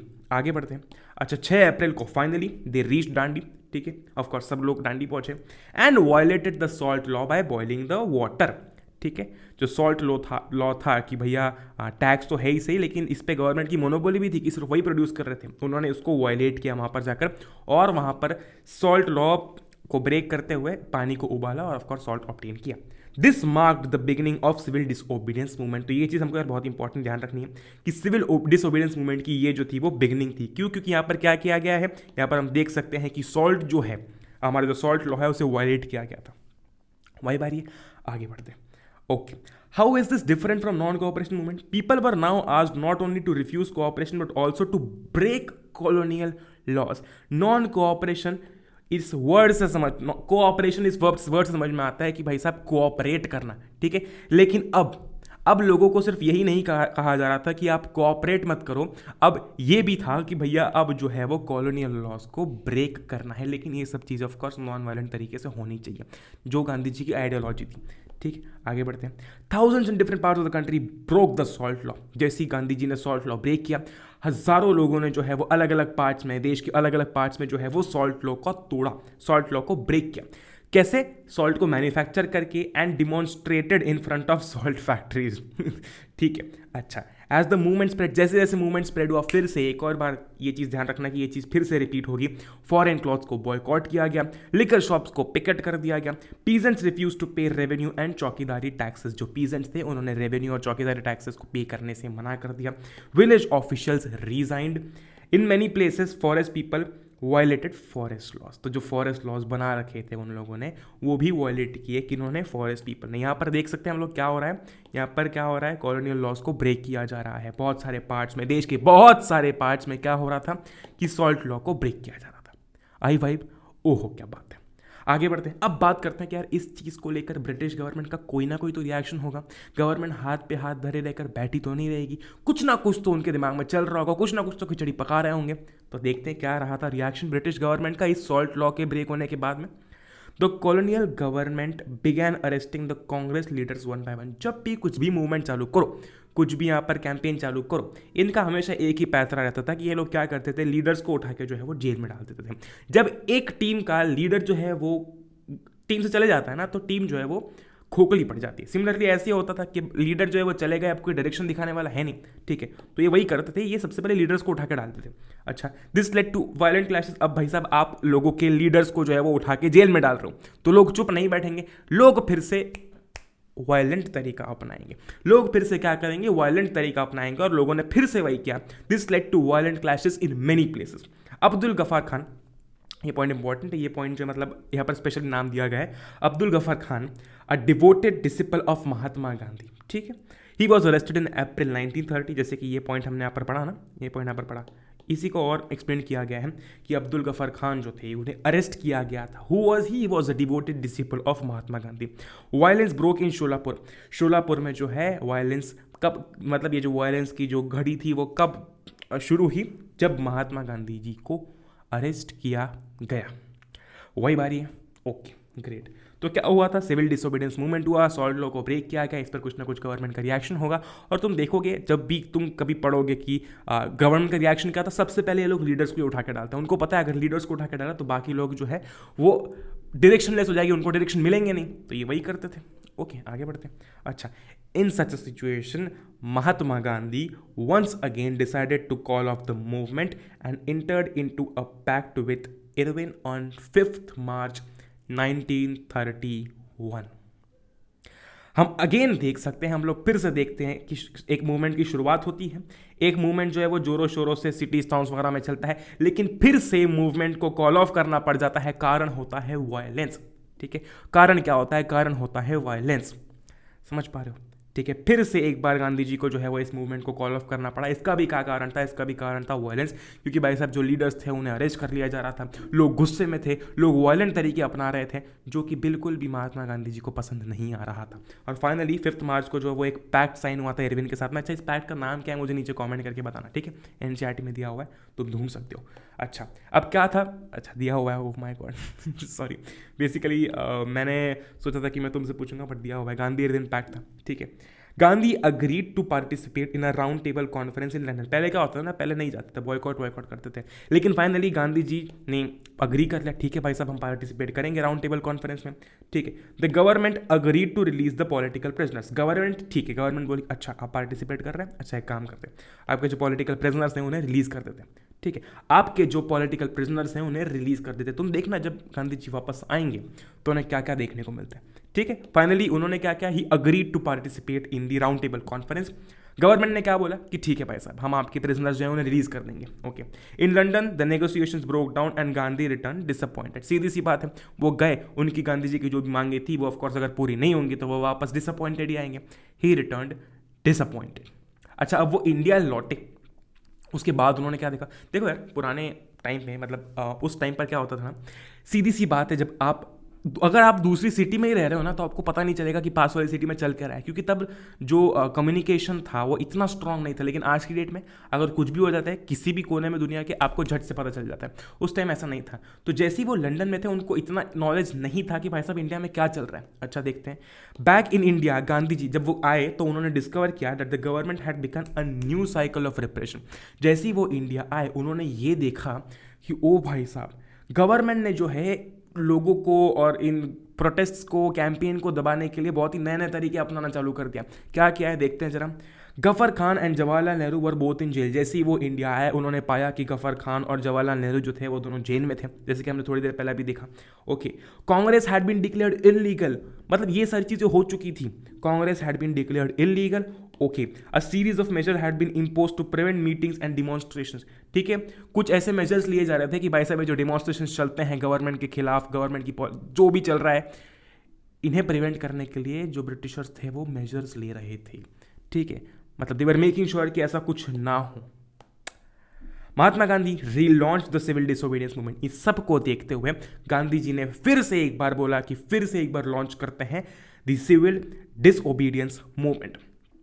लेकिन सीधी सी बात है यार, पहले भी कुछ मूवमेंट्स आए चले, लेकिन फिर उन्हें कॉल ऑफ कर लिया गया, फिर मूवमेंट आया, फिर चला, फिर उसे कॉल ऑफ कर लिया गया। अब वापस से जब महात्मा गांधी जी बोल रहे हैं कि चलो एक सिविल डिसओबीडियंस मूवमेंट हम फिर से लॉन्च करेंगे, तो यहाँ पर जब हम नेक्स्ट लाइन पढ़ेंगे, for over a year the movement continued but by 1934 it lost its momentum. एक साल के लिए मूवमेंट चलता रहा, लेकिन उसके बाद में क्या हुआ, 1934 तक इट लॉस्ट इट्स मोमेंटम, ठीक ठीक है, धीरे धीरे धीरे ये फेड अवे होने लगा। अब आगे और बातें पढ़ते हैं, ठीक है। सिविल थोड़ी सी जानकारी यहाँ पर है कि कब शुरू हुआ, कब खत्म हुआ, कब कॉल ऑफ कर लिया गया, वापस से कब शुरू हुआ और वापस से कब कॉल ऑफ कर लिया गया। 6 अप्रैल 1930 को शुरू हुआ था सिविल डिसोबीडियंस मूवमेंट, और 5 मार्च को 1931 में अगेन वायलेंस के कारण जो है वो कॉल ऑफ कर लिया गया था, ठीक है। वो क्यों, कहाँ पर हुआ था, मैंने तुमको पहले एक्सप्लेन कर दिया है। अच्छा, रीस्टार्ट हुआ था 1932 में, और 1934 के आसपास जो है इसे वापस से कॉल ऑफ कर लिया गया था। बेसिकली इसका मोमेंटम जो है वो फेड होने लगा था, इट लॉस्ट इट्स मोमेंटम। वही बारी है, आगे बढ़ते हैं, ठीक है। अब बात करते हैं कि ये जो मूवमेंट हुआ, जो इस मूवमेंट हम लोग बोलते हैं ना, लोग, वो लोग कौन थे, ठीक है। जो पार्टिसिपेंट्स थे इस मूवमेंट के अंदर, जिन लोगों ने भाई साहब पार्टिसिपेट किया, उन्होंने इस मूवमेंट को किस प्रकार देखा, how participants saw this movement, आगे देखते हैं, ठीक है। रिच पीजेंट्स की बात करते हैं। सबसे पहले तो हम अगर बात कर रहे हैं पार्टिसिपेंट्स की, तो पार्टिसिपेंट्स में भी बहुत सारे लोग थे, उसमें से हम रिच पीजेंट्स की बात करते हैं कि how did they perceive this movement, ठीक है। In the countryside, rich peasant communities like the Patidars of Gujarat and the Jats of Uttar Pradesh were active in the movement, ठीक है। ये लोग जो थे इस मूवमेंट में एक्टिव थे। अच्छा, इनके लिए क्या थी, what was the fight for Swaraj for them, ठीक है। ये जो स्वराज की जो लड़ाई थी, ठीक है, जो कि हर एक ग्रुप के लिए अलग अलग थी, तो इनके लिए स्वराज की लड़ाई क्या मायने रखती थी, it was the struggle against high revenues, high taxes के अगेंस्ट इनका स्ट्रगल था, ठीक है। तो रिच मूवमेंट्स का अगर हमें लिखना है तो हम क्या लिखेंगे, ये 2 पॉइंट्स हम लोग लिख रहे होंगे। वही भारी है, ग्रेट। आगे बढ़ते हैं। अब हम बात करते हैं पुअर पीजेंट्स की, कि भाई साहब पुअर पीजेंट्स के लिए स्वराज का क्या मतलब था। हर एक व्यक्ति के लिए स्वराज का अलग अलग मतलब हमको दिखता, हम पर नजर आ रहा है, ठीक है। सिमिलरली जो पुअर पीजेंट्स थे, ये स्वराज को कैसे देखते थे। अच्छा, जब डिप्रेशन हुआ था, ठीक है, जब वो भूखमरी और उसके बाद में फिर जो भी डिप्रेशन हुआ था, फेमाइन आया था, ठीक है, they had struggled a lot, ठीक है, and they struggle to pay rent. Basically of course they struggle to pay rent, क्योंकि पैसा है ही नहीं तो रेंट पे कैसे करेंगे, ठीक है।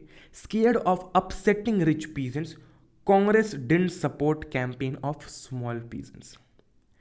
यहाँ पर ये पॉइंट ऐसा है भाई साहब कि जो रिच पीजेंट्स थे, ठीक है, ये रिच पीजेंट्स भी इस मूवमेंट का पार्ट थे, और कहीं ना कहीं मॉरल सपोर्ट के साथ साथ ये लोग फाइनेंशियली भी सपोर्ट करते थे, ठीक है, क्योंकि रिच पीजेंट्स थे।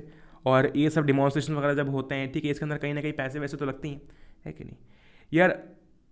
पुअर पीजेंट्स जो थे, ठीक है, उनका कैंपेन इतना सपोर्ट नहीं किया गया, क्योंकि इनका जो कैंपेन था वो किनके अगेंस्ट था, वो रिच पीजेंट्स के अगेंस्ट था, है ना। उनका जो कैंपेन था वो रिच पीजेंट्स के अगेंस्ट था।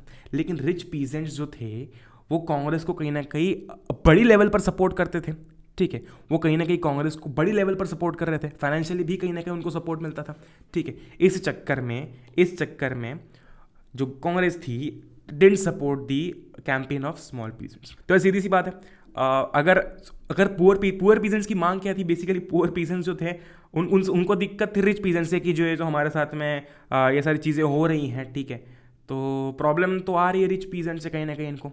लेकिन एक प्रॉब्लम ये भी थी कि जो रिच पीजेंट्स थे वो कांग्रेस को जो कहीं ना कहीं मॉरल सपोर्ट अच्छे तरीके से सपोर्ट दे ही रहे थे, लेकिन फाइनेंशियल भी कहीं ना कहीं सपोर्ट मिल रहा था। अच्छा, अब अगर पुअर पीजेंट्स को सपोर्ट किया गया तो जो रिच पीजेंट्स थे उनका सपोर्ट तो चले जाएगा, उनका सपोर्ट जो है वो कांग्रेस लूज कर देगी, क्योंकि समझ सकते हैं ना, right. The relationship between the poor peasants and the Congress remained uncertain. इसीलिए पुअर पीजेंट्स और जो कांग्रेस का रिलेशन था वो इतना तगड़ा नहीं बन पाया था। क्यों? क्योंकि भाई साहब पुअर पीजेंट्स की जो स्मॉल पीजेंट्स की जो मांग थी, ठीक है, वो कहीं ना कहीं रिच पीजेंट्स को अफेक्ट करती थी, और रिच पीजेंट्स को अगर अफेक्ट होता कहीं ना कहीं से, तो फिर कांग्रेस जो है वो उन रिच पीजेंट्स का सपोर्ट खो बैठती, ठीक है, जो कांग्रेस नहीं चाहती थी। आगे बढ़ते हैं, बिजनेस क्लास की बात करते हैं कि जो बिजनेस क्लास लोग थे, how did they see this movement. अच्छा, during the first world war Indian merchants and industrialist had made huge profits and become powerful. सीधी सी बात है भाई साहब, वॉर चल रहा है, वॉर के अंदर इक्विपमेंट्स लगेंगे, नई नई चीज़ें लगेंगी, गन्स लगेंगी, बहुत सारी चीज़ें लगेंगी, राइट। तो इंडियन मर्चेंट्स और इंडस्ट्रियलिस्ट्स ने उस टाइम बहुत ही ह्यूज प्रॉफिट कमा लिया था। वॉर चल रहा है तो इस चीज़ की जो डिमांड है वो बढ़ती जाएगी, डिमांड बढ़ रही है, सप्लाई भी बढ़ते जाएगा, प्रॉफिट बढ़ते जाएगा, भाई भाई है, great. During the movement they gave financial assistance and refuse to buy or sell imported goods. जब ये मूवमेंट चला तो उन्होंने क्या किया, उन्होंने फाइनेंशियल असिस्टेंस दिया। ये देखो बिजनेस क्लास भी क्या कर रहा है, वो भी फाइनेंशियल असिस्टेंस दे रहा है, जैसे कि यहाँ पर हम बात कर रहे थे ना। सिमिलरली बिजनेस क्लास जो है वो फाइनेंशियल असिस्टेंस भी दे रहा था, साथ ही साथ में they refuse to buy or sell imported goods. भाई बारी है, okay. How do they see Swaraj? They see Swaraj as a time when colonial restrictions on business would no longer exist and trade and industry would flourish without constraints. इनको स्वराज का देखने का angle क्या था कि भाई साहब बिजनेस जो है वो अच्छी तरीके से हो पाए, स्मूथली हो पाए, विदाउट एनी रेस्ट्रिक्शंस, ठीक है, विदाउट एनी रेस्ट्रिक्शंस। स्वराज को ये इस प्रकार देखते थे, ठीक है, और trade industry would flourish without any constants, without any restrictions. समझ पा रहे हैं हम? तो बिजनेस क्लास के लिए स्वराज कुछ और ही मीनिंग लेकर आता है, पुअर पीजेंट्स के लिए स्वराज कुछ और ही मीनिंग लेकर आता है, अच्छा रिच पीजेंट्स के लिए भी स्वराज कुछ और ही मीनिंग लेकर आता है। अब हम समझ पा रहे हैं जो चीज़ हमने सबसे पहले पढ़ी थी चैप्टर के अंदर। आगे बढ़ते हैं, वुमेन पार्टिसिपेशन की बात करते हैं। They participated in large numbers, some even went to jail, ठीक है, बहुत छोटा सा पॉइंट है, ज़्यादा कोई इसमें कुछ इन्फॉर्मेशन दी नहीं गई है। अच्छा, but Gandhi ji was convince that it was the duty of women to look after home, ठीक है। तो यहाँ पर हमने देख लिया कि कैसे अलग अलग लोग, अलग अलग ग्रुप के लोग जो है, अलग अलग कम्युनिटी के लोग जो है वो स्वराज को किस प्रकार देखते थे और इस मूवमेंट में क्यों पार्टिसिपेट कर रहे थे, ठीक है। आगे बढ़ते हैं, अब बात करते हैं कि सिविल डिसओबीडियंस मूवमेंट जो था इसकी लिमिटेशंस क्या थे। जैसे कि हमने सबसे स्टार्टिंग में देखा था रोलैक्ट एक्ट के अगेंस्ट जो हम लोग मूवमेंट कर रहे थे, उसके कुछ ना कुछ डिसएडवांटेजेस थे, वो सिर्फ लिमिटेड था सिटीज़ और टाउन्स तक। सिमिलरली यहाँ पर जब मैं सिविल डिसओबीडियंस की बात करता हूँ तो इसकी क्या लिमिटेशन से बात करते हैं।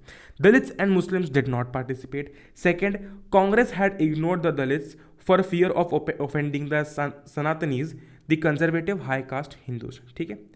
तो Congress had ignored the Dalits, why?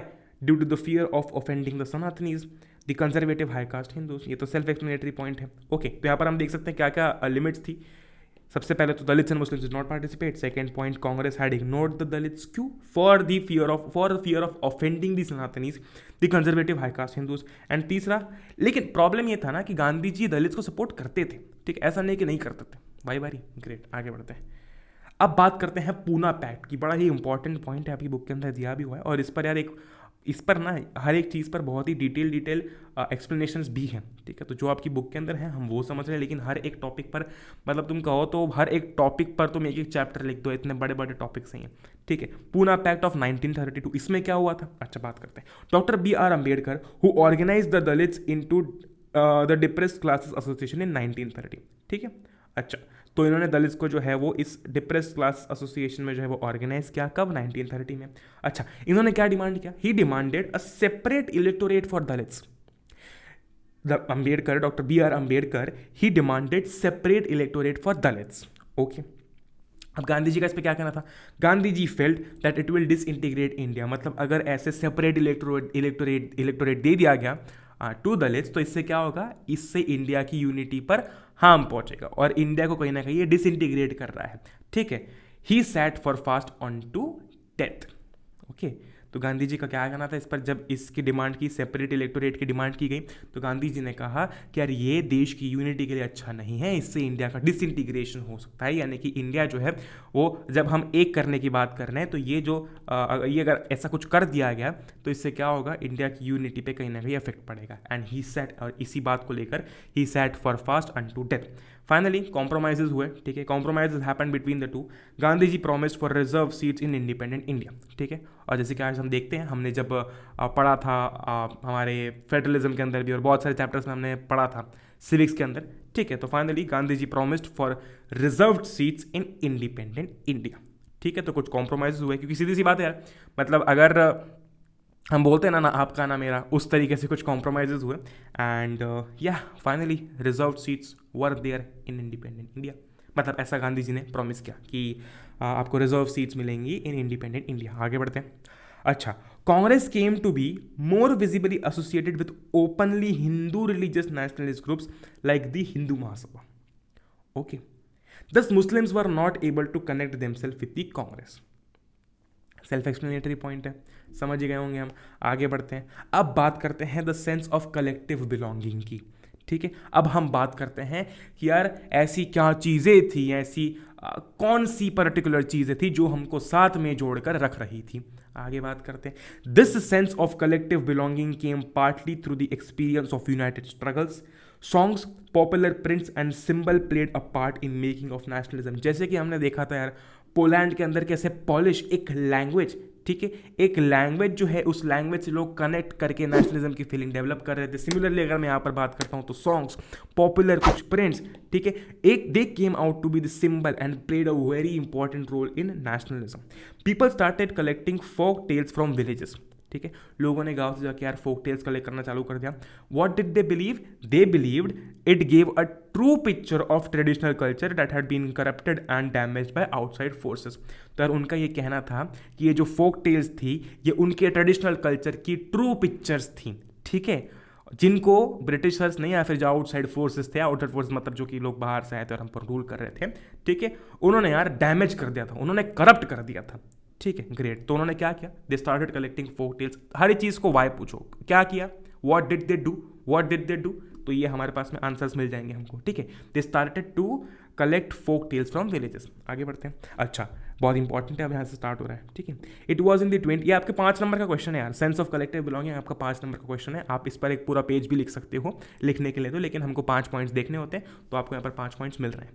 ठीक है, ग्रेट. ये नहीं, सिर्फ ये नहीं, ये जो पूरा सेंस ऑफ कलेक्टिव बिलोंगिंग है इसको जब तुम एक एक करके लिखोगे तो ये 5 पॉइंट तुम्हारे बन जाते हैं. ठीक है, अच्छा. It was in the 20th century with the growth of nationalism that the identity of India came to be visually associated with the image of Bharat Mata. ठीक है, इंडिया की आइडेंटिटी जो थी, जैसे कि हमने यूरोप के अंदर देखा था ना, सिमिलरली यहाँ पर भी जो था, the identity of India came to be visually associated with the image of Bharat Mata. ठीक है, ग्रेट. ये है famous painting of Bharat Mata by Abanindranath Tagore. Alright, amazing, great. तो यहाँ पर अब क्या हो रहा था ना यार, धीरे धीरे हम लोग एक इमेज देख पा रहे हैं यहाँ पर. ठीक है, हम एक इमेज देख पा रहे हैं, समझ रहे हो वाइब को. ठीक है, तो it was in the 20th century with the growth of nationalism that, वापस एक बार मैं पढ़ के बता रहा हूँ, that the identity of India came to be visually associated. मतलब कैसे देखा जा रहा था भारत को, how was India being viewed. तो इट वॉज विजुअली, इंडिया की जो आइडेंटिटी थी वो विजुअली एसोसिएटेड थी with the image of Bharat Mata. ठीक है, ग्रेट. और इससे यार लोग ना कनेक्ट कर पाते हैं, लोग इमोशनली भी मॉरली भी कनेक्ट कर पाते हैं. ठीक है, ग्रेट, अमेजिंग. आगे बढ़ते हैं. अच्छा, during the Swadeshi movement in Bengal a tricolour flag red green and yellow was design. ठीक है, अच्छा. इट हैड 8 लोटसेस, उसमें 8 लोटसेस थे विच रिप्रेजेंटेड द 8 प्रोविंसेस. उस टाइम प्रोविंसेस हुआ करते थे. ठीक है, which represented 8 provinces of British in India. ठीक है, एंड अ क्रीसेंट मून, एक क्रीसेंट मून था जो रिप्रेजेंट करता था हिंदूज को और मुस्लिम्स को. ठीक, great. By 1921 Gandhi ji had design the Swaraj flag. गांधी जी ने जो है वो एक स्वराज फ्लैग डिजाइन किया था. It was again a try colour red green and white and had a spinning wheel in the centre. In the 1870s, Bankim Chandra Chattopadhyay wrote Vande Mataram as a hymn to the motherland. Basically, hymn matlab you can say a religious song or a poem to praise the God. ठीक है, तो यहाँ पर यार Motherland को praise करने के लिए, या फिर हम कह सकते हैं ये मदरलैंड को प्रेज करने के लिए ये क्या था, ये एक हिम था. ठीक है, great. Later it was included in his novel Anand Math. जो नॉवल थी, बहुत इंपॉर्टेंट पॉइंट है ये. ठीक है, ध्यान रखना. एंड इट वॉज वाइडली संग, हर जगह ये गाया जा रहा था during the Swadeshi movement in Bengal. ठीक है, देख सकते हो तुम यहाँ पर लोग कैसे कनेक्ट कर पा रहे हैं. लोग जो यहाँ पर क्या सिंबल बनते जा रहा है, एक hymn which was a hymn to the motherland. ठीक है, वहाँ पर यार लोग जो है इसको वाइडली गा रहे हैं during the Swadeshi movement in Bengal. देख सकते हो तुम. ठीक है, इसी प्रकार यार हमारा ये जो चैप्टर है वो खत्म होने वाला है. आखिर एक पॉइंट बचा है. These efforts to unify people were not without problem. सीधी सी बात है, जब आप यार एक पूरे देश को आप यूनिफाई करने की बात कर रहे हो, ठीक है, यूनिटी बनाने की बात कर रहे हो, तो प्रॉब्लम्स तो आएंगी. Okay, when the past beings glorified was Hindu, when the images celebrated were drawn from Hindu iconography, then people of other communities felt left out. ठीक है, जो दूसरी कम्युनिटी के लोग थे, ठीक है, जो दूसरा रीजन फॉलो करते थे या फिर दूसरे रिलीजियस कम्युनिटीज थे, ठीक है, उनको ऑफकोर्स लेफ्ट आउट फील हो रहा था क्योंकि वो एक कनेक्ट नहीं बना पा रहे थे. फील समझ में आ रही है. और इसी प्रकार हमारा जो चैप्टर है नेशनलिज्म इन इंडिया, ये पूरी वाइब के साथ में और फुल तबाही के साथ में समाप्त हो चुका है. इस चैप्टर की स्लाइड्स, ये जो स्लाइड्स आप देख रहे हैं, आपको नीचे डिस्क्रिप्शन बॉक्स में मिल जाएगी. इन स्लाइड्स का लिंक आपको मिल जाएगा, आप जाकर इन्हें डाउनलोड कर सकते हैं. ठीक है, अराउंड 73 पेजेस की स्लाइड्स हैं, तो मतलब हर एक चीज़ को अच्छी तरीके से कवर किया गया है इसके अंदर. इसी के साथ साथ इस चैप्टर के 1 पेज नोट्स जो हैं वो भी आपको डिस्क्रिप्शन में मिल जाएंगे. And if you haven't subscribed yet to the channel, I hope कि आप अभी कर देंगे, क्योंकि यार जनवरी नए साल के साथ साथ आपके लिए कुछ नई चीज़ें भी आ रही हैं, नए सरप्राइजेस आ रहे हैं. ठीक है, और ऐसे वैसे नहीं है तो काफ़ी बड़े लेवल के हैं. ठीक है, सब्सक्राइब करना बिल्कुल से मत भूलना. And hoping for 5000 likes on this video. Don't forget to share this with all your friends जो कि यार इस चैप्टर को मूवी की तरह देखना चाहते थे. एंड येस, आई होप कि आप सब लोग सेफ होंगे. जय हिंद, वंदे मातरम. एंजॉय करो. Will meet in the next one. Till then, goodbye. है।